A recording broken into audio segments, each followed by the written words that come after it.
हमारा ग्रह पृथ्वी अंतरिक्ष के विशालता में एक नीला नखलिस्तान एक बहुत ही अद्भुत कहानी बताता है। वैज्ञानिकों ने पता लगाया है कि पृथ्वी लगभग 4.5 अरब साल पुरानी है। यह संख्या अविश्वसनीय रूप से विशाल लग सकती है। अगर हम पृथ्वी के पूरे इतिहास को एक साल में समेट दें, तो इंसान नए साल की पूर्व संध्या पर ही दिखाई देंगे। लेकिन हम अपने ग्रह की उम्र इतने यकीन से कैसे जानते हैं? इसका जवाब रेडियोमेट्रिक डेटिंग नामक एक तकनीक में है।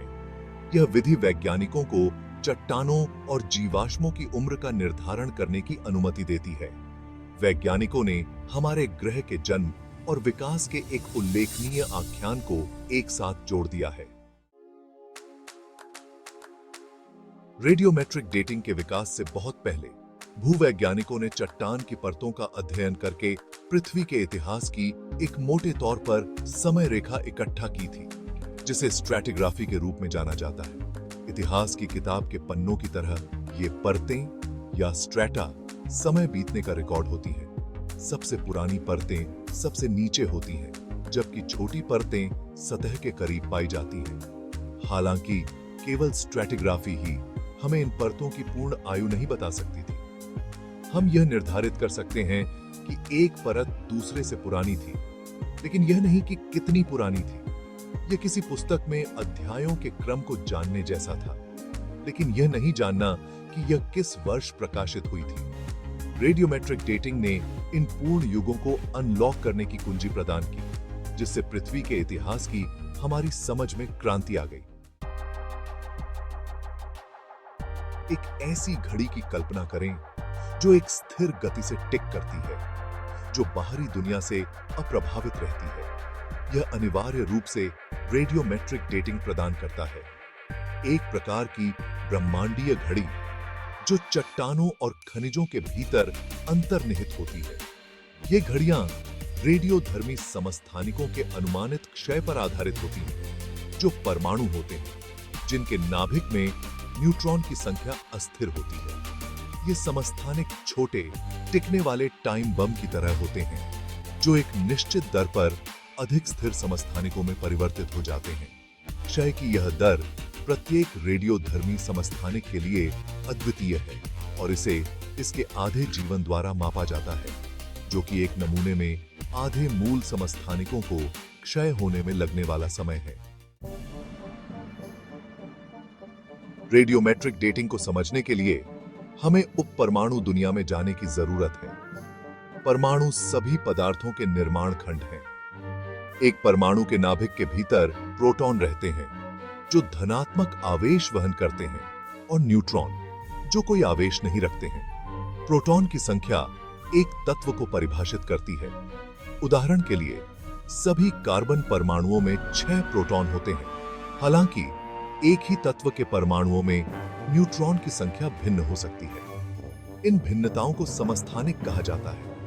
कुछ समस्थानिक स्थिर होते हैं, जबकि अन्य रेडियोधर्मी होते हैं, जिसका अर्थ है कि वे समय के साथ अनायास अन्य समस्थानिकों में क्षय हो जाते हैं।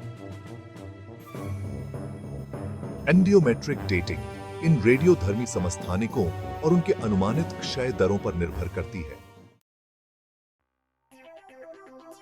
भाग 5, कार्बन डेटिंग, एक जाना पहचाना उदाहरण। रेडियोमेट्रिक डेटिंग का शायद सबसे प्रसिद्ध रूप कार्बन डेटिंग है, जो जैविक पदार्थों जैसे हड्डियों, लकड़ी और कपड़ों की उम्र का निर्धारण करने के लिए रेडियोधर्मी समस्थानिक कार्बन 14 का उपयोग करता है।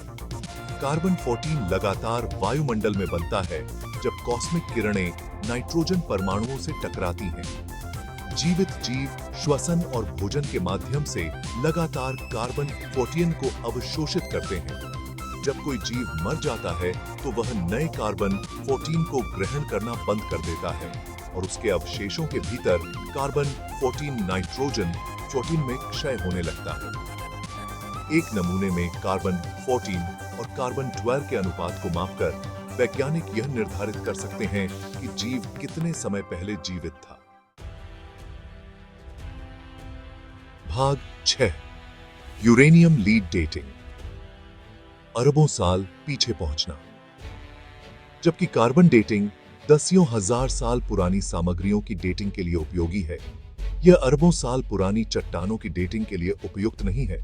इन प्राचीन सामग्रियों के लिए भूवैज्ञानिक अन्य रेडियोधर्मी समस्थानिकों की ओर रुख करते हैं, जिनका आधा जीवन बहुत लंबा होता है, जैसे कि यूरेनियम 228, जो लगभग 4.5 अरब वर्षों के आधे जीवन के साथ लीड 200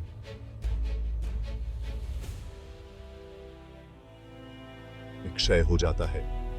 यूरेनियम लीड डेटिंग अक्सर जिक्रोन क्रिस्टल पर लागू होती है, जो आग्नेय चट्टानों में पाए जाने वाले अत्यंत टिकाऊ खनिज हैं। एक जिक्रोन क्रिस्टल में यूरेनियम 2 और लेड 206 के अनुपात को मापकर वैज्ञानिक यह निर्धारित कर सकते हैं कि क्रिस्टल कब बना था, जो स्वयं चट्टान के लिए एक टाइम स्टैंप प्रदान करता है। भाग 7, रेडियोमेट्रिक डेटिंग के अग्रणी। रेडियोमेट्रिक डेटिंग का विकास पिछली शताब्दी में कई वैज्ञानिकों की प्रतिभा और सहयोग का प्रयास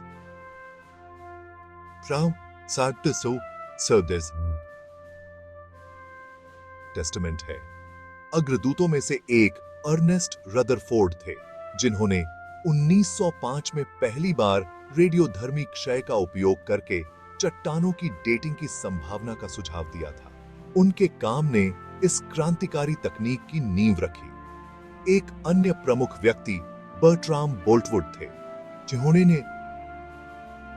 इन्होंने 1907 में चट्टानों के लिए पहली यूरेनियम सीसा आयु प्रकाशित की, जिसमें पृथ्वी की विशाल प्राचीनता का प्रदर्शन किया गया था।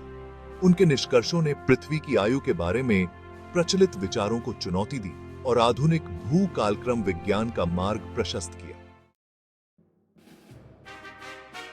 भाग 8, सबूतों की पुष्टि विज्ञान का एक सिम्फनी। रेडियोमेट्रिक डेटिंग पृथ्वी के लिए एक प्राचीन युग का समर्थन करने में अकेला नहीं है। साक्ष्य की कई अन्य पंक्तियां एक ही निष्कर्ष पर अभिसरण करती हैं, जो वैज्ञानिक समझ की एक शक्तिशाली सिम्फनी का निर्माण करती है। इनमें दूर के सितारों का अध्ययन शामिल है, जिनके जीवन चक्र हमारी आकाशगंगा की आयु के बारे में सुराग प्रदान करते हैं। इसके अलावा अपोलो मिशन द्वारा वापस लाए गए चंद्र नमूनों के विश्लेषण से चंद्रमा की एक ऐसी आयु का पता चलता है जो एक प्राचीन पृथ्वी के अनुरूप है। साक्ष्य की ये सभी स्वतंत्र रेखाएं इस निष्कर्ष को पुष्ट करती हैं कि हमारा ग्रह अरबों वर्ष पुराना है। भाग 9, पृथ्वी की आयु का महत्व। भूवैज्ञानिक समय की विशालता को समझना केवल एक अकादमिक अभ्यास नहीं है। इसका इस बात पर गहरा प्रभाव पड़ता है कि हम खुद को और ब्रह्मांड में अपने स्थान को कैसे देखते हैं। यह हमें उन विशाल समय मानों की सराहना करने की अनुमति देता है, जिन पर पृथ्वी की प्रणालियां विकसित हुई हैं और जीवन की उल्लेखनीय विविधता जो युगों से उत्पन्न हुई है। इसके अलावा हमारे ग्रह की आयु को पहचानना स्थिरता के महत्व को रेखांकित करता है। आज हम जिन चुनौतियों का सामना कर रहे हैं, जैसे कि जलवायु परिवर्तन और संसाधनों की कमी, को दीर्घकालिक दृष्टिकोण के साथ एड्रेस किया जाना चाहिए, यह मानते हुए कि आज हम जो चुनाव करते हैं उनके परिणाम आने वाली जनरेशंसों के लिए होंगे। भाग 10, रहस्यों का एक ब्रह्मांड। जैसे जैसे हम ब्रह्मांड का पता लगाना जारी रखते हैं और अपने ग्रह के रहस्यों में गहराई से उतरते हैं, हमें लगातार याद दिलाया जाता है कि अभी और कितना कुछ खोजना बाकी है। पृथ्वी की आयु की कहानी वैज्ञानिक अन्वेषण की चल रही गाथा का सिर्फ एक अध्याय है। यह एक ऐसी कहानी है जो विस्मय और आश्चर्य को प्रेरित करती है, हमें मानवीय जिज्ञासा की शक्ति और खोज के लिए हमारी असीम क्षमता की याद दिलाती है। हमारे ब्रह्मांड को समझने की यात्रा अभी खत्म नहीं हुई है। जैसे जैसे हम नई तकनीकों का विकास करते हैं और ज्ञान की सीमाओं को आगे बढ़ाते हैं, हम अपने ग्रह, हमारे सौरमंडल और हमारे द्वारा बसाए गए ब्रह्मांड की प्रकृति में और भी गहन अंतर्दृष्टि की आशा कर सकते हैं।